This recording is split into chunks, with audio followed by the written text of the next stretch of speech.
كيف يتم تزييف الحقائق وجعلها من باطل إلى حق ومن حق إلى باطل؟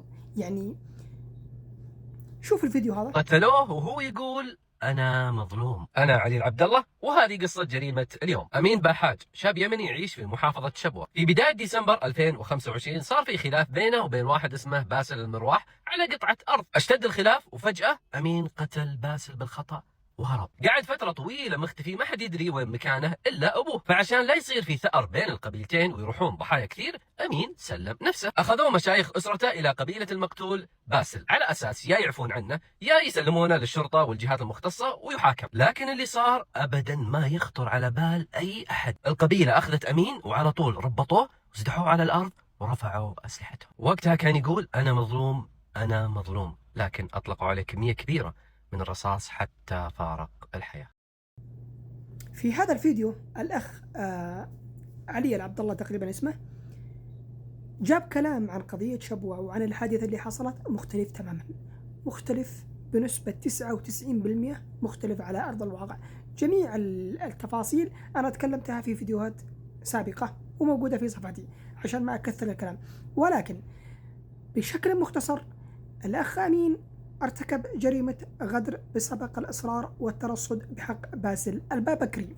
وبعد أن انتفضت القبيلة وطالبوا بحقهم، والد أمين استلم الولد بعد أن كان محتمي بأحد المشايخ وحقق معه وعرف الواقعة وعرف أن ولده ارتكب جريمة لا تغتفر وعرف بالذنب، واتفق مع قبيلة البابكري أن يتم إنهاء هذه القضية بنفس اليوم، لأن أبناء البابكري قالوا لن ندفن ولدنا إلا بعد أن نأخذ حقنا من هذا الشخص الذي غدر بابننا.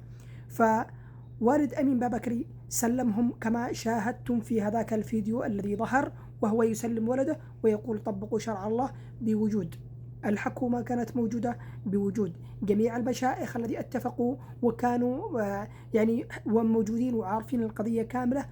يعني انتهت هذه القضية برضاء جميع الأطراف لإنهائها وإقفالها بدون أي ثارات، بدون أي مشاكل، بدون أن تتطور، بدون ما تكبر بين القبيلتين. يعني أنتم عارفين، ممكن ما تعرفوا أنه عندنا في اليمن إذا في قاتل من قبيلة خلاص يصير أطرف شخص من هذه القبيلة غريب، يعني ممكن يقتل 1 و2 و3 ما لهم أي ذنب ولا أي علاقة في هذه الجريمة.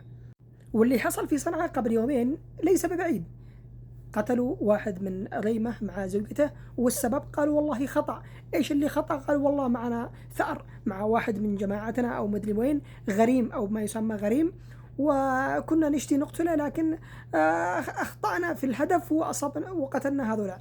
فالثارت مشكلة، والحكماء من إنهاء القضايا بأسرع وقت ممكن كي لا تتطور ويذهب في هذه القضية ناس ما لهم أي ذنب ولا لهم أي علاقة. فتزييف الوقائع وتزييف الأحداث بهذا الشكل، أنا لا ألوم هذا الشخص اللي ظهر في هذا الفيديو يقول مش عارف، ولكن البحث عن الحقيقة مهم جدا عشان ما يقتلب الحق إلى باطل والباطل يرجع إلى حق. تحياتي.